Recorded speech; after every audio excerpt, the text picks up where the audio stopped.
여러분 반갑습니다. 정구 박사입니다. 다들 오늘 시장 대응 잘 하셨습니까?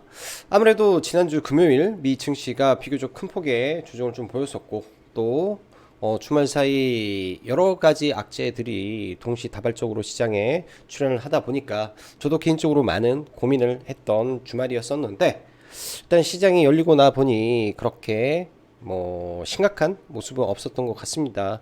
일부 섹터에서는 오늘 하락폭이 굉장히 컸던 섹터도 존재했지만은 그래도 시장 전체적으로 봤을 때는 평이하게 또 오히려 코스피는 상승 마감까지 했기 때문에 아주 대외 악재에 대비해서 굉장히 강하고 선방했던 국내 시장의 모습이었다라고 평가할 수 있는 하루였다라고 생각이 듭니다. 주말 사이 보면은 되게 많은 악재들이 있었죠. 일단 이 오미크론발 이슈 지속적으로 시장에 악재로 노출이 되고 있고 미국에서 나왔던 고용지표 이슈로 인한 연준의 이 테이퍼링 가속화에 대한 가능성 등등 이슈, 또 헝다의 파산 가능성, 그리고 러시아의 이 우크라이나 침공설 등등 수많은 악재들이 많이 나왔는데요. 일단 오미크론 관련해서는 전 세계적으로 부단 우리나라뿐만 아니라 남아공 등등 각 국가에서 발생된 오미크론 환자들의 상태가 아직까지 사망자는 없고 경미한 수준의 환자들만 나온다라는 말 자체가 어찌 보면은 이 코로나의 종식을 알리는 신호지 않냐라는 말을 많이 할 정도로 시장에서 오히려 긍정적으로 바라보는 모습도 보여지고 있다라고 보여집니다. 그래서 이런 부분이 오히려 악재보다는 악재 해소로 또 해석이 되는 것 같고요. 오늘 중국 증시가 열린 이후에 사실 큰 폭의 하락이 없었기 때문에, 그리고 비록 장 막판에 상해 증시가 소폭 밀리면서 마감이 됐으나 일단 이 헝다에 관련된 이슈는 중국 내부에서 끝나는 모습이고요. 이런 부분이 중국의 지준율 인하로 차라리 경기 부양으로 가지 않나라는 또 시장의 해석 속에서 아시아 증시가 일단은 안정을 좀 찾아 보이는 모습도 있었다라고 판단을 합니다. 이러한 요인들로 인해서 코스피 기준에서는 4거래일 연속 양봉을 뽑으면서 일단 상승을 했는데요. 이번 주 국내 증시는 올해 마지막인 이 선물 옵션 동시 만기가 예정이 되어 있죠. 일단 지금 코스피 시장, 특히 삼성전자의 강세에는 이 선물하고도 밀접한 연관이 있습니다. 지난 2020년 12월 달 당시에서도 외국인의 선물 포지션이 굉장히 강화되어 있는 상태에서 지수가 장막 이 연초에 강세를 보였었는데, 이번에도 외국인이 구축한 선물 포지션 자체가 이 누적 선물 매수죠. 누적 선물 계약이 7만 7천 개 정도 있는데, 이번에 이제 선물 옵션 동시 만기 때 그거를 다 청산을 해버릴지 아니면 그걸 롤오버 시켜서 내년 3월물로 끌고 갈지가 일단 굉장히 중요한 모습일 거라고 생각을 합니다. 그렇게 이 선물의 누적 순매수를, 즉 코스피 200 선물이죠. 코스피 200 누적 순매수로 올라간다면 많은 개인 투자자들이 이 우량주에 많이 물려 있을 가능성이 높아요. 왜냐면 코스피가 연 고점 대비해서 거의 마이너스권까지 내려왔던 상황이었기 때문에 그러한 대형주들 중심에서 대부분의 반등이 강하게 나올 확률이 매우 높아 보인다라고 생각이 듭니다. 그리고 여러분들도 아시다시피 12월에는 뭐가 있나요? 앞으로 2023년 이후에는 없어질 내용이긴 하지만은 대주주 양도세 이슈가 여전히 남아 있습니다. 통상 연말에 어떤 종목에서 대주주 양도세 이슈로 하락을 크게 보이냐? 대부분 올해 많이 올라간 종목에서 크게 두드러 맞는 경우가 허다하게 발생을 합니다. 지금 시장에서 연말까지 가장 수익률이 좋았던 종목군들이 어떤 거냐 잘 판단을 해보시면 답이 나오지 않나 라고 생각을 해요. 그리고 반대로 그러한 종목군들이 조정을 받은 이후에 이 대주주 양도세에서 조금 편안한 종목군들이 어딜까요? 코스피 자체가 연 저점을 붕괴를 시키고 올라오고 있는 과정 속이기 때문에 대부분의 코스피 우량주 가치주들은 바닥에서 끼었고, 그로 인해서 양도세 출해 물량이 상대적으로 적다라는 논리로도 일단은 해석을 해 볼 수 있을 겁니다. 그렇기 때문에 이런 가치주 성격의 종목군들, 경기 민감주 종목군들 물려 있더라도 연말까지 잘 들고 가는 전략이 맞을 것 같고요. 반대로 게임, 메타버스, 2차 전지 이런 NFT 관련된 최근에 굉장히 급격하게 올라왔던 흔히 말하는 고밸류 종목군들에 대한 리스크 관리가 지난주부터 굉장히 필요해 보이는 시점이지 않나라고 생각이 들어요. 그만큼 많이 올랐기 때문에 이 과세 대상이 되는 사람들도 생각보다 많은 거죠. 예전과 다르게 예를 들어서 뭐 10억이다 치는데 나뿐만 아니라 나의 가족, 친인척까지 다 싸그리 묶어가지고 그거를 평가를 하다 보니까 그런 부분에서 오버가 되는 부분이 허다하게 나올 수 있다 라고 판단을 합니다. 자, 바로 시황 들어가면, 자, 대외 여러 악재의 빈도 대비 굉장히 강하고 선방했던 국내 증시다. 오미크론 이슈보단 지켜봐야 될 부분은 연준의 긴축, 그로 인한 성장주의 하락이 어디까지인지, 그리고 그 영향은 앞으로 어떻게 펼쳐질지에 대한 고민을 해야 된다라고 생각을 합니다. 그게 아까 제가 서두에 말씀을 드렸던 고밸류 고포 종목군들이 연말 이 대주주 양도세 이슈만으로도 급락을 맞을 수 있는 구간이기 때문에 눌림을 조심해서 보셔야 된다라는 의미로 제목을 적었고요. 오늘 시장 코스닥은 마이너스 0.6%로 마감이 됐죠. 장중한 때 거의 마이너스 1%대 하락을 좀 보였었는데 코스피는 삼성전자가 장중에 1% 넘는 상승을 보이면서 상대적으로 좀 강세의 모습을 보여주고 있습니다. 전일, 그러니까 전주 금요일 미 증시 또한 이러한 IT 반도체 섹터가 상대적으로 시장을 방어하는 모습과 가치주 성격의 종목군들은 많이 안 빠졌었죠. 그러한 연유에 따라서 국내에서도 이 성장주들이 굉장히 피해를 보지 않았나라고 생각을 합니다. 이러한 고밸류 종목군들의 하락이 국내에도 똑같이 발생을 했다라는 것을 상기하면서 시장을 바라보면 좋을 것 같고요.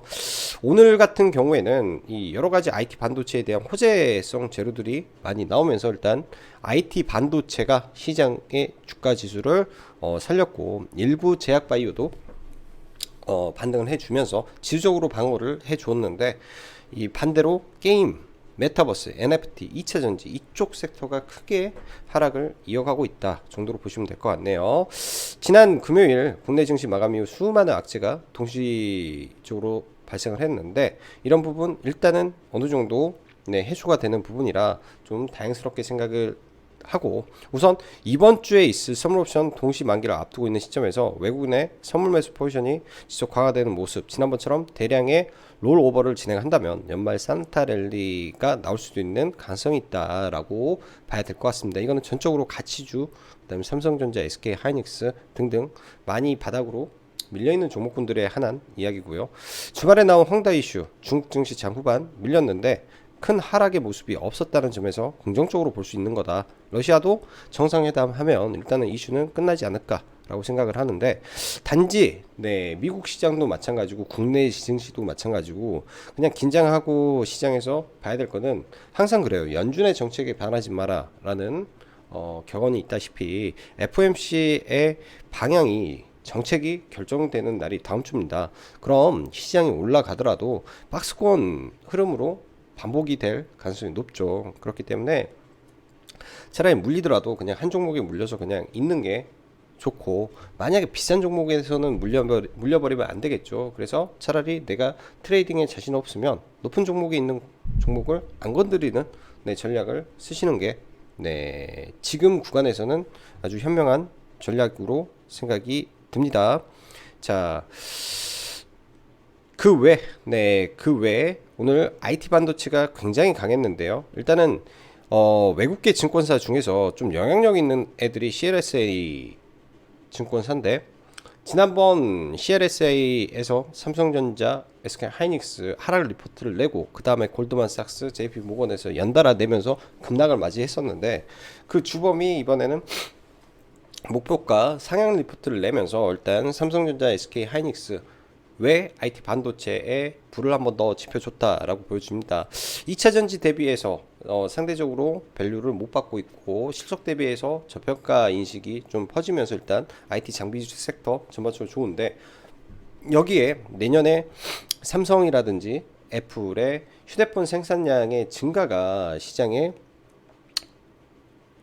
나오면서 일단은 IT 반도체 전반적으로 좋은 모습이었어요. 오늘 특히 LX 세미콘이 이제 SI 반도체 관련해서 4년간 14배 확대될 전망이다라는 이슈에 더해서 LG노텍에서 SI 반도체 부분을 인수한다라는 이슈까지 나오면서 장 초반부터 강한 상승을 보였습니다.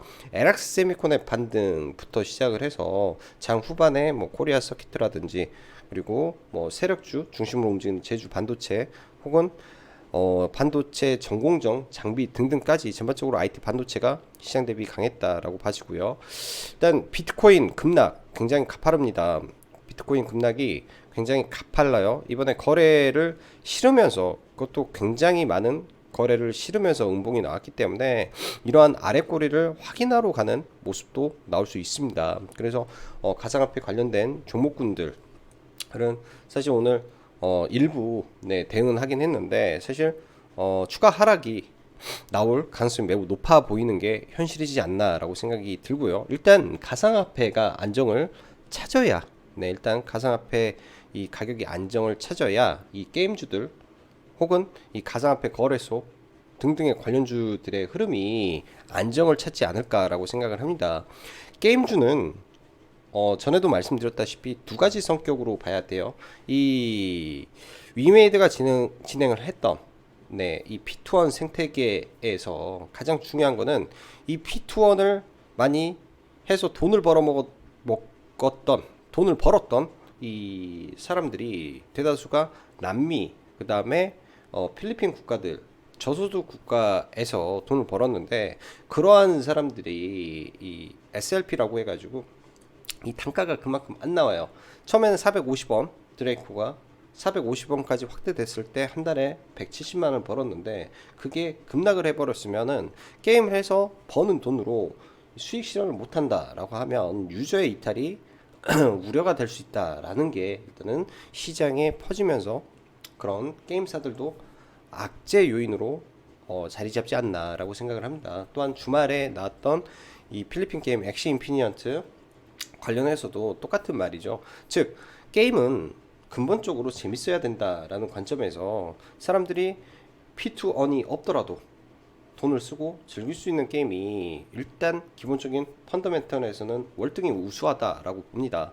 자, 게임주 결론을 내자면 여전히 저는 이 NC소프트를 위주로 보면 좋고, 기본적으로 게임의 IP가 강하고 기본적으로 게임이 재밌는 회사의 이 회사가 예를 들어서 지금 당장이 아니라 언젠가 P2N을 진짜로 해버리면 그때는 파급 효과가 매우 클 거라고 저는 보여집니다. 그래서 그런 관점에서 게임주를 바라보시고요.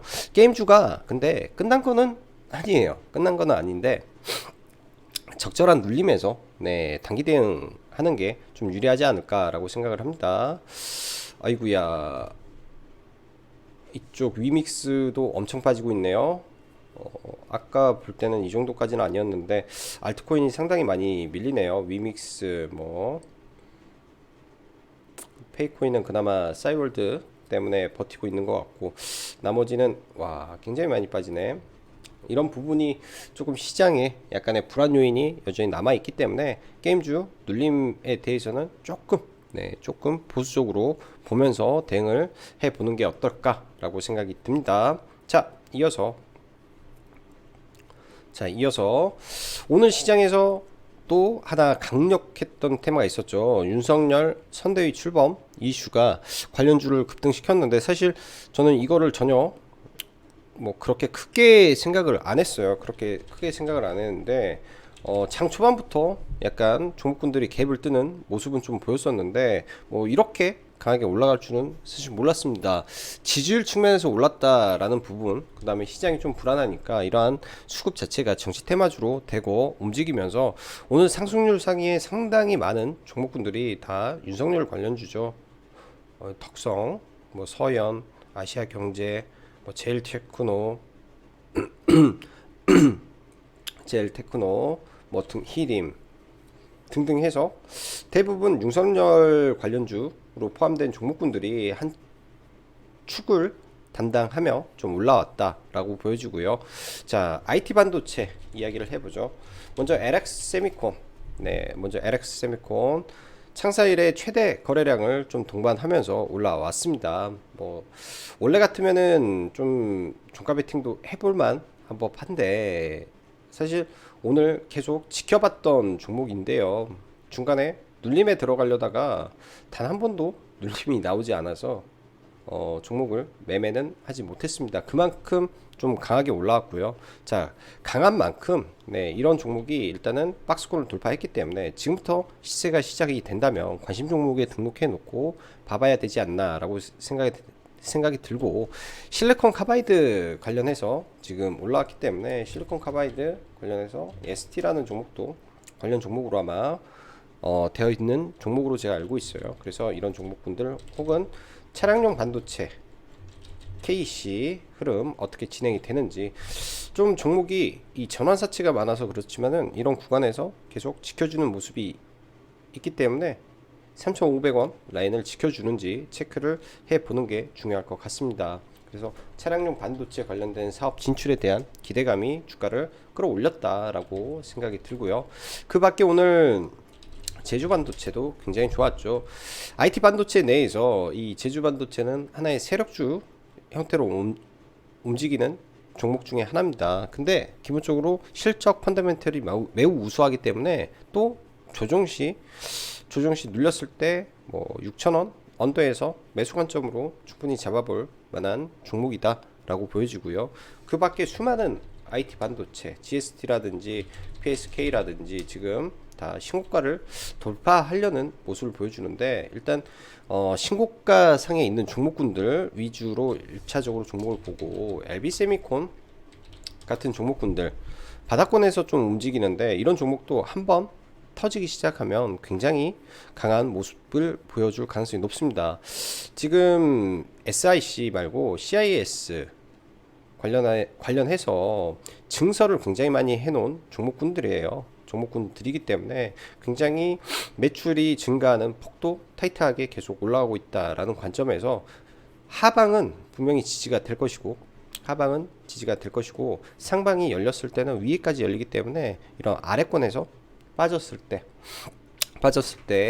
매수 관점에서 대응을 해보면 좋을 것 같습니다. 네페스 아크 조정을 기다려 봐야 되겠죠. 테스나도 마찬가지고요. 비메모리 섹터. 자, 그 밖에 오늘 게임 종목군들 한번 잠시 싸이월드 종목을 좀 한번 보면, 일단 NH벅스가 주말에 나온 놀면 뭐하지 이슈에서 싸이월드 토토리 페스티벌에 참여하세요 라는 말과 함께 싸이월드 5분 만에 접속자가 100만 명에 이르렀다라는 이슈가 아주 강하게 상한가에 들어갔습니다. 일단 파동적으로 보면은 1, 2, 3차 파동이라 연장 파동이라고도 하죠. 이 구간에서 내일 살짝 눌림을 가지고 올라갈지 정도로 체크를 해야 될 것 같고요. 저는 개인적으로 다날을 참 좋아했는데, 원래 같으면은 이 비트코인이 하락만 안 했으면 신고가를 치고 갈 구간에서 좀 비트코인의 하락이 좀 발목을 잡은 부분이 좀 안타깝다라고 개인적으로는 생각을 합니다. 그래도 이 종목은 쉽게 죽지는 않을 걸로 생각이 들기 때문에 관심 종목에 넣어서 보셔야 될 것 같고요. 금요일날 종가 베팅을 했던 종목 중에 하나가 다날이었는데 계획대로 시가에서 약손절, 그러니까 원래 평단가가 이 자리에서 종가에 추가 매수를 한 거라 아주 높은 가격대는 아니었기 때문에 뭐 크게 손실 보고 그런 건 없는데 조금 아쉬웠던 부분도 있고요. 이 구간에서 돌파할 때 짧게 좀 수익을 냈던 거, 그리고 네오리진 매매해서 그냥 수익 낸 거 정도로 오늘 뭐 크게 매매를 좀 안 했던 것 같습니다. 일단 다날도 계속 지켜봐야 될 것 같고요. 사실 오늘 NH벅스가 강했는데 그 외의 종목군들 뭐 한글과 컴퓨터라든지 생각보다는 그렇게 강한 모습을 좀 보이지 않았기 때문에 이 테마도 종목 압축이 좀 진행되는 그런 흐름으로 좀 가고 있지 않나라고 생각이 듭니다. 자, 이어서 게임주 잠깐 보면요, 오늘 위메이드 좀 비교적 크게 하락을 했죠. 원래대로라면은 이런 구간에서 저는 매수 포지션을 잡는데 첫 자리에서는 아마 매매를 진행을 하는데 지금 구간에서는 좀 매매하기가 약간 버거운 구간이지 않나라고 생각을 합니다. 하락의 깊이가 어느 정도 내려갈지 모르겠지만 일단 좀 지켜보고 대응을 해볼 생각이고요. 일단 대장주기 때문에.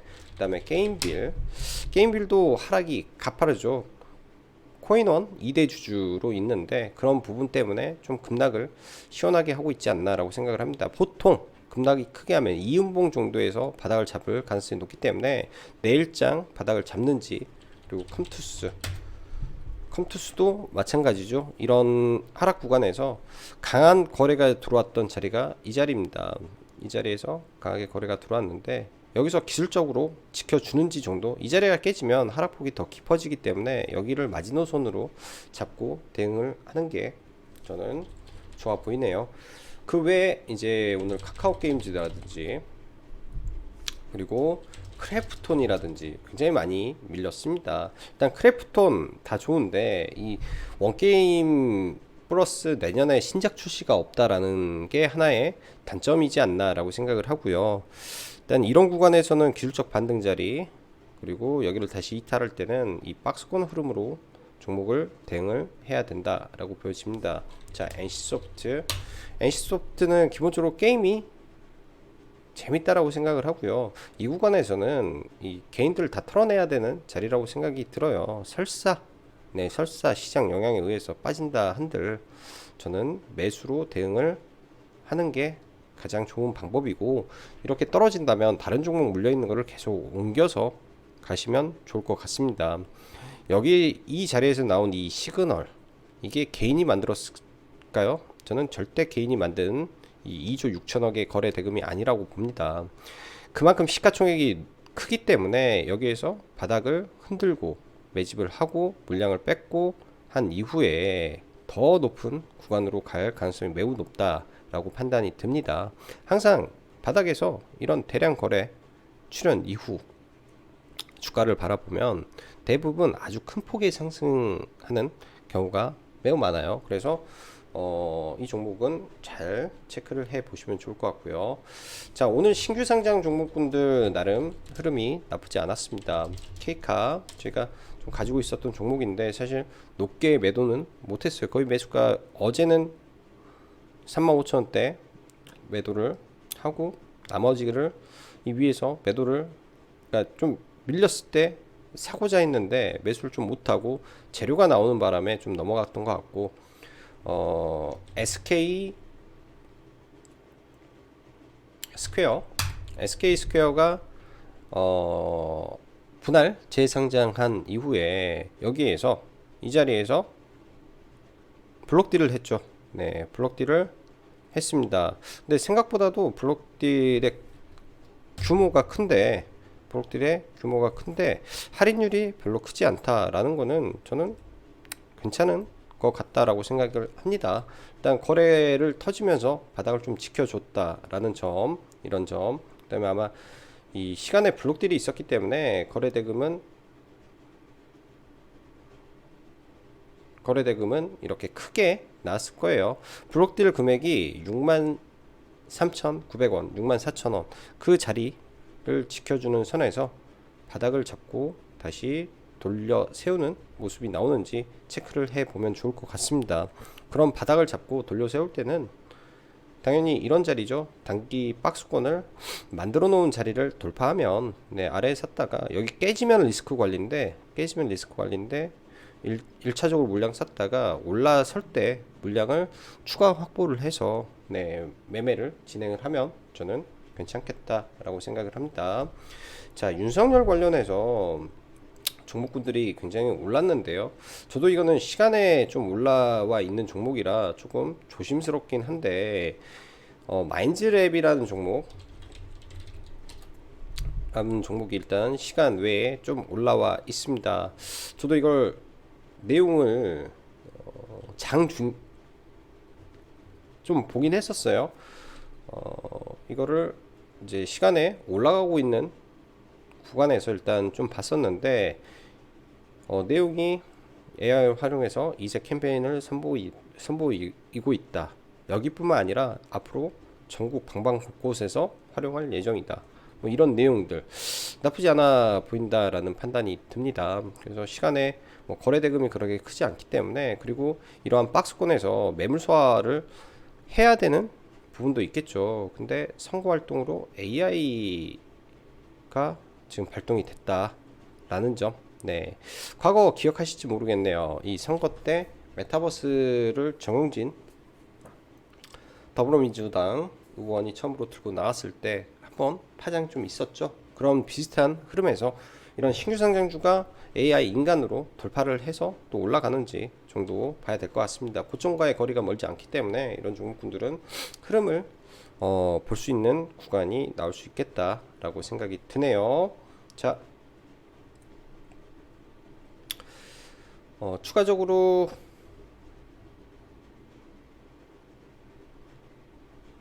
비덴트만 하나 보도록 하죠. 일단 비덴트 가상화폐 하락이 생각보다 깊습니다. 가상화폐 하락이 생각보다 깊은데, 일단 항상 이렇게 강한 종목군들이 있죠.